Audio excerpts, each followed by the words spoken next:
There we are.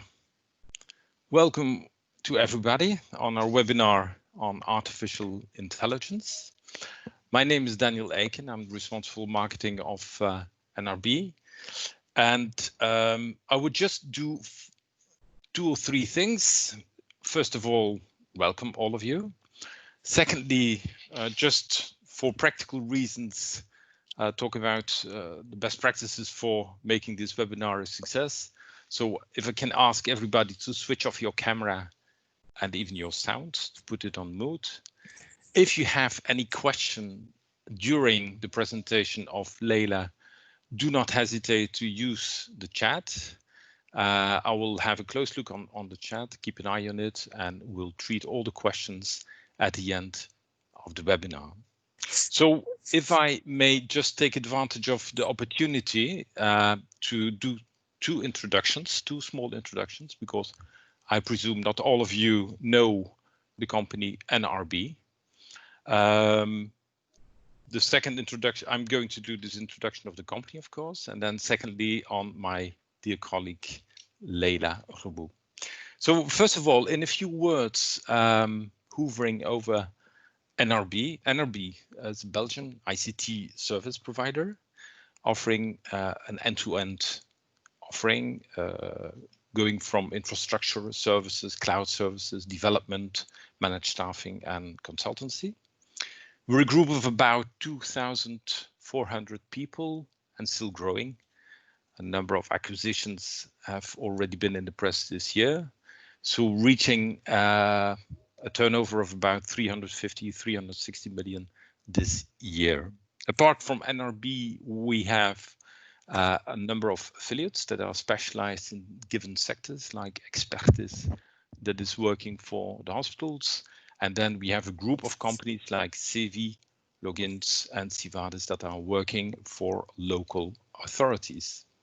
Now, why did we organize this webinar on artificial intelligence? We regard it as our duty, as our mission to ensure that ICT is there to simplify the life of everybody, you and my life, the life of all citizens, patients, consumers, business and other workers. Now, we believe that AI will indeed play a major role. And I think this has been really confirmed during these COVID-19 times, where we see that a lot of people have to manage their companies or to manage public organizations based on data that come from the field. So we are going to a much more data-driven management as well as towards data-driven society. So I think this is a very appropriate thing to do, to have a webinar on the role of AI during COVID-19 crisis, and certainly about the role of AI for exit during the exit. So we're rebuilding, relaunching the economy. So that's the why, and that's a few words about NRB. Now, my colleague 𝗁𝗍𝗂𝗍𝗶, just to give a small introduction about 𝗁𝗍𝗂𝗍𝗶. 𝗁𝗁𝗍 is not only artificial intelligent, she is generally intelligent. So she's the head of the data science team of NRB, joined us quite recently, less than a year. But in fact, her career is all about data analytics, research.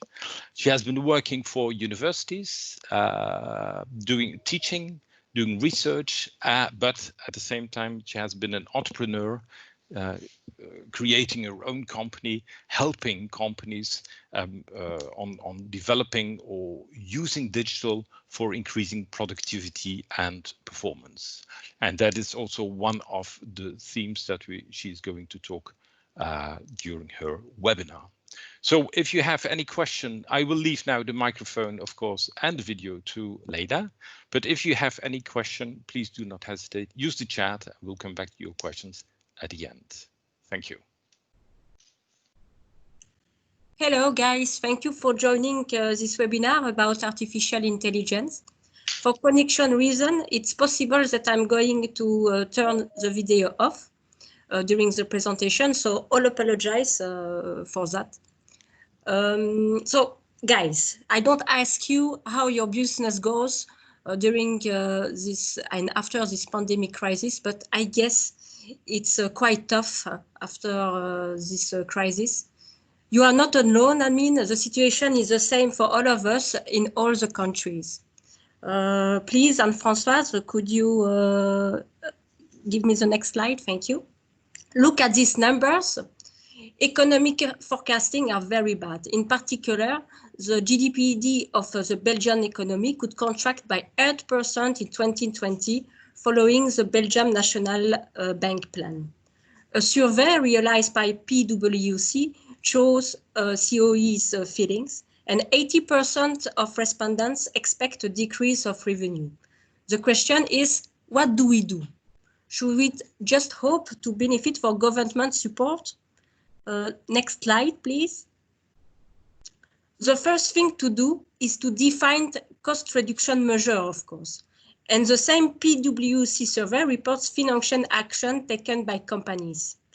In April 2020, the majority respondents essentially mentioned cost containment measure and investments cancelling. And lots of companies did that during the lockdown, of course. But now we are in the period of after COVID-19. And in this new normal, it's necessary not only define cost reduction measure, but also invest in this new normal business productivity.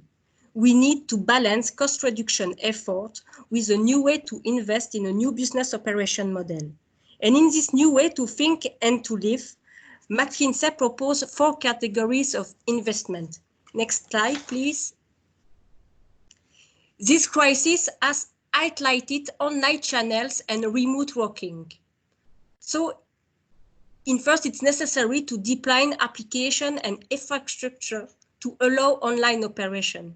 It's quite critical, specifically if a second wave hit again.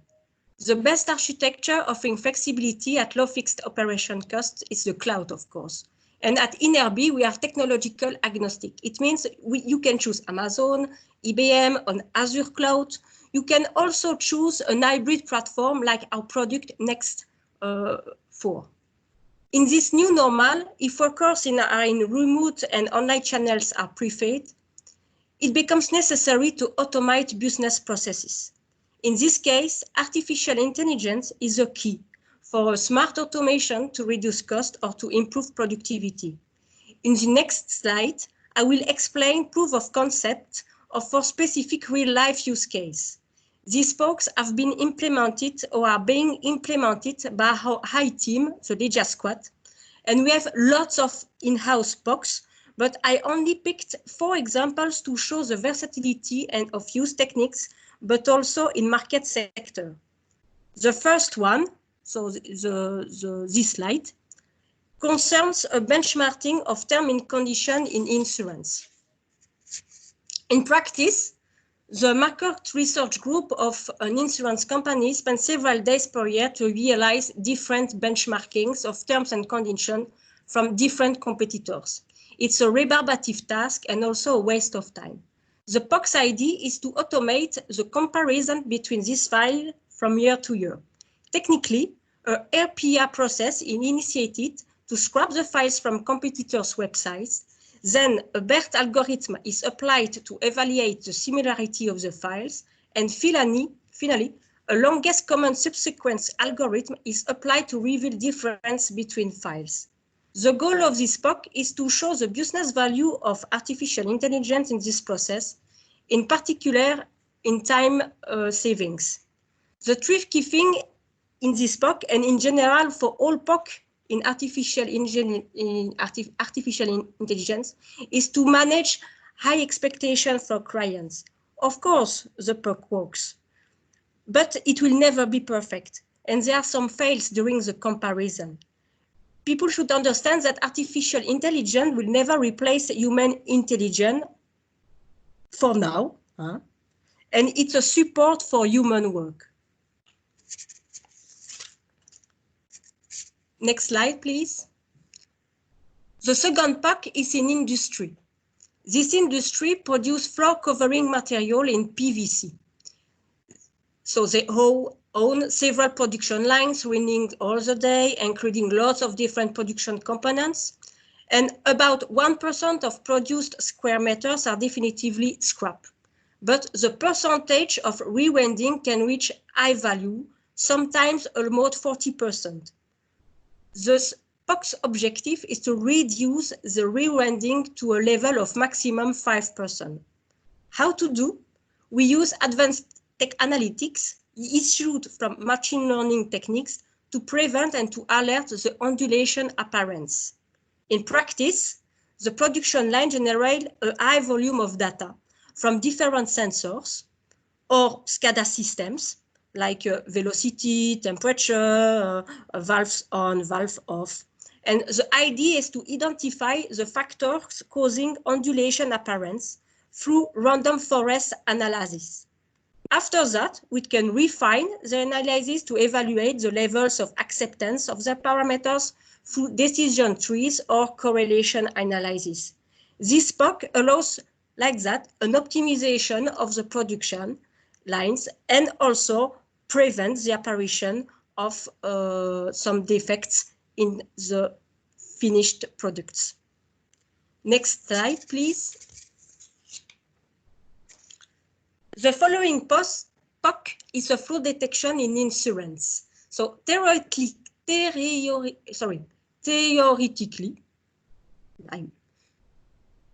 are almost 10% of fraud insurance in insurance. And this represents a large amount of financial loss for insurance company. We realized a business case showing the financial impact could reach 1,250 €1,000 per year for motor insurance. For this reason, a fraud detection POC is being implemented into an end-to-end digital rental insurance. Practically, when a customer will subscribe online, a supervised learning model algo will evaluate the probability to have a fraud. The account administrator will receive an alert, and the potential fraudster will have to contact the agency rather than subscribing online. Next slide, please. And you can make enter. If it works, no. Can you, yeah? Yeah, it works like that. Thank you. So the last POC, the most funny, that I would like to present to you is an example of image recognition. In a world of everything digitalized, you need to improve user experience to reduce the digital divide and to acquire and retain customers. You have probably seen during the COVID crisis examples of image recognition in which an app identified masked and unmasked people. This POC is based on the same principle. The use algo is a YOLO, and this algo is fed by lots of images to learn and to identify specific parts of the photo or the video. We implemented this POC in two different use cases, one in insurance to recognize furniture to insure, and the second one to recognize the type of litter according to the 13 instruction. This POC will be the subject of a digital conference in Data Science Meetup on Thursday, the 25th June at 6 p.m. It will be given by a member of the Legia Squad team, Sami Doloris. The guy is just in front of the video. So next slide, please. If you watch the webinar, it means that you are interested into implemented artificial intelligence in your business, but you haven't taken the plunge yet because of lack of investment, because of lack of skills, because of lack of management support. I hope these examples convince you about the potential of artificial intelligence, not only for hype reasons, but also for economic reasons. But I understand that you cannot take my word for it, and you need some concrete proof. That's the reason that the best way to initiate an artificial intelligence journey is the POC. Thanks to this small project in which investment is quite limited and duration is short, you can quickly evaluate results and check the added value of artificial intelligence in your business. So, as you can see in this slide, a POC in general is estimated to be implemented into several weeks. So next slide, please. This is my proposition. Forget big project and start by a small project. And our methodology is quite simple. You have already a precise idea of your use case. So let's talk about scoping your POC through a workshop. Or you are interested in artificial intelligence, but you have no idea about use case, no problem. We can also propose you inspirational workshop in a different sector. After that, we scope the POC and we implement it. And the choice of algo and the strategy can also be validated by our academic partners. In the end of the POC, you evaluate if the use case is relevant or not, and you decide or not to invest more in artificial intelligence. You can decide, of course, it's not relevant for your business, but we are not angry about that. But if you decide to continue the AI adventure, don't worry, the 𝗄𝗁𝗶𝗶𝗶𝗹 is part of a multidisciplinary team of digital transformation inside NRB. Please, next slide. It means that behind us, there are lots of colleagues and skills which are help us and you for your IT. We have IT architects, technical integration engineers, data architects, developers, and so on. So in the first image, you will see my boss is 𝗄𝗁𝗶𝗶𝗶𝗹, is the head of the digital transformation department where the AI hub is integrated. So don't hesitate to contact me if you are interested to discuss your use case. Thank you for your attention.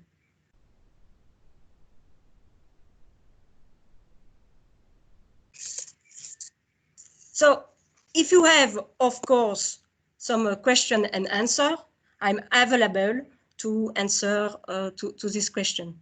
So Daniel, I'll let you the stage. Well, I don't see a lot of questions coming in, so if people still have questions, they can ask them now. Of course, this was a very first webinar, just hovering over a few possibilities of use cases for applying artificial intelligence for increasing performance or reducing costs within organizations. We intend to organize further webinars on artificial intelligence, a little bit more deep dives where we go into more details and practical approaches on, for instance, fraud detection in the world of insurance, or highlighting indeed the best artificial intelligence projects of the year 2020.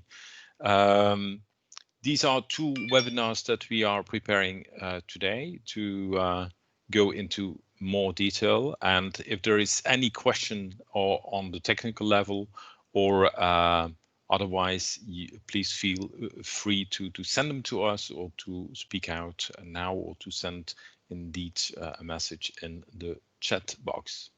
We will indeed record, as you can see in the chat, people are asking the questions, are you recording this? Yes, we are recording this.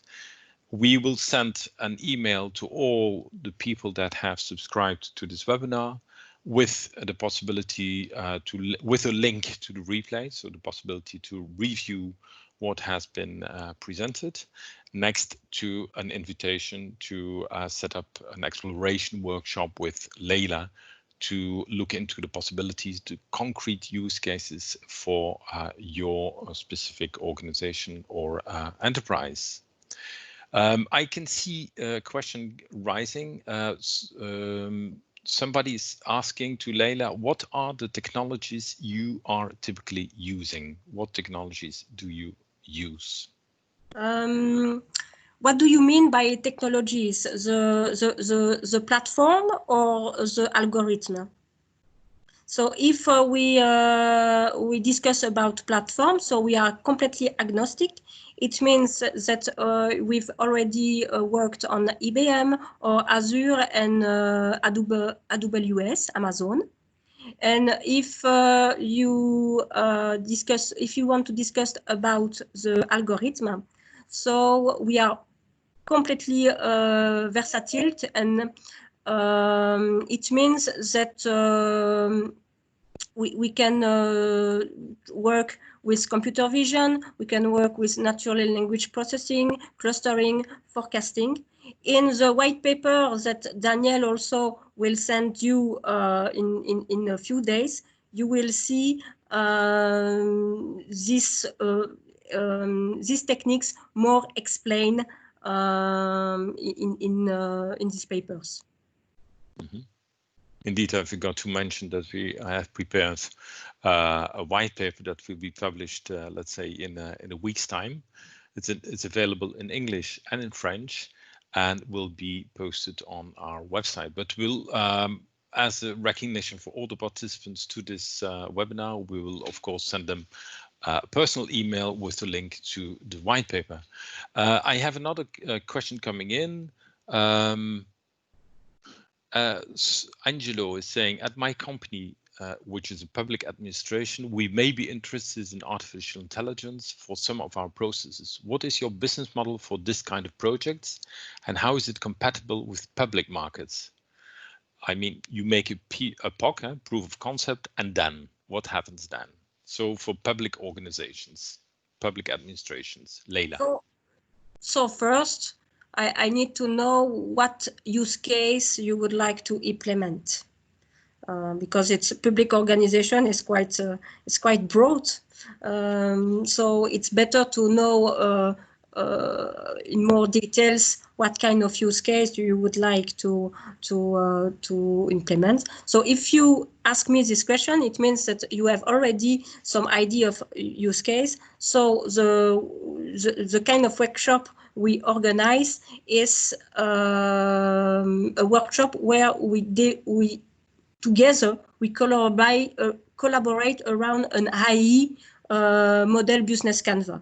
So it means that we are going to check the data, if your data are available, if it's okay or not, because sometimes people would like to have some artificial intelligence project, but they have no the good data. So the first thing to do is, of course, to make an audit about what are you in your house to realize this kind of project. And after we realized a first step, just a POC, you know, just to see if it's possible, if the public organization will have an added value to that, okay? So sometimes for public organization, the added value is not an economic value, because my webinar was completely focused on economic growth. But for example, in the example of computer vision applied to waste, there is no economic added value. It's just a public service to the people, and allowing a better waste and following sorting condition. Okay, so sometimes it's not a pure economic aspect. And after this POC, based on some KPIs that we define together, you say, okay, it's a nice, we reach the objective or not. Sometimes it's not a relevant use case. It happens, and it's not a shame, you know. It's like that. And but if not, if the use case is good, if everything is okay, if all the parameters are in green, but we can make in production. And for that, my team you know, is too small for data. And that's the reason that all NRB is behind us to allow a big project and to make it in production. Okay. I don't know if I answer the question correctly, but if you want to have more information and to explain me more in details your use case, we can discuss separately. Okay, I have another question, Leila. It's about YOLO. Somebody is, Angelo is also, no, I'm sorry. Ivanov Tudor is asking if use YOLO example for object recognition. Is YOLO able to do the tracking of an object? Because without tracking the object, recognition is not interesting. Without tracking, the object recognition is not interesting. We use YOLO version 3, and well, if I remember well, we use bounding box to detect the part of the image, but it's true we don't track the like traceability. No, it's correct. We don't track that. Okay. And are you using other object recognition AI tools? That is another question. Not for the moment. We use only YOLO. Mm-hmm. Okay. And also microservice, in fact. So it means we can use microservices from Amazon or from Microsoft. Okay. So I would like also to explain the methodology that we implement. So we are not a research department. So it means that we don't develop by ourselves our own models. So we use the models already in open source or delivered by the community or by the biggest commercial platforms, and we try to customize and to improve the algorithm via training models and all this stuff. So it's really an applied artificial intelligence. So we don't work at all in a research level for the moment. Okay. Okay, let me have a look. Another question here. In case Dimitri Trou is asking, in case that a client organization doesn't have a conclusive set of data, do you have historical data for some use cases that might be used? Yes, of course. Okay. Yes, because lots of yeah, of course, because there are lots of open database for all people working on artificial intelligence, and you can use this kind of database, but also sometimes you can use already pre-trained algorithm. So so you don't need, now there are some alternative to the need of massive and huge data. And also in terms of research, there are lots of research asking to have less data for artificial intelligence. So, but it's not for us for the moment. We looked, but we are not really applied this kind of new algorithm, but it will come. Okay, I have a question from 𝗄𝗁𝗶𝗶𝗶 from Engie, who's asking if you already have, did you already predict some issue on system, for instance, SCADA, with your experience in AI? So so in fact, it's interesting because we have already a case with Engie. And with a data center, but for the moment it's just a collect of data. The data are not well collected for the moment. So we have some trouble, and we try to make a troubleshooting of that.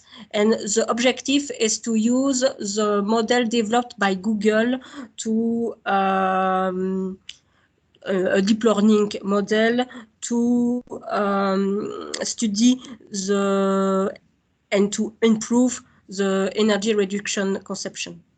Okay, so I think it's about time, but I still have a question of Koenraad Dom. He asks, can you tell something about IP, so intellectual property? Who will typically own the knowledge, the training data, the trained algorithms created during a project? In fact, it depends. It's so I would like to say it depends on the type of the contract. I'm not the legal person at NRB, but we have some project in co-creation where the intellectual property is divided, and we have cooperation agreements. And sometimes, if we have just providers of artificial intelligence, but the intellectual property doesn't own to NRB, so it's for the clients. So we deliver also the code and everything for the client. Okay, I think I went through the complete list of questions that have been asked during the webinar. Somebody is talking about the 𝗵𝗁𝗁𝗁𝗁.com website. They give the IPR on the trained or final AI solution. It's quite interesting. It's just a tip. It's a website. I'm going to check because I'm not on the chat. Website. I'm not on the chat. Okay, but we have a trace of the chat. No problem at all, Leila. We will keep a track of that. So I think it's time to finalize this webinar. I thank all the participants for joining. As I was saying, you will receive a mail from us to follow up on this, with also the possibility to look at the replay. After that, we'll publish a white paper, and you will all receive a link to the white paper. And of course, we'll be back, as one famous American once said.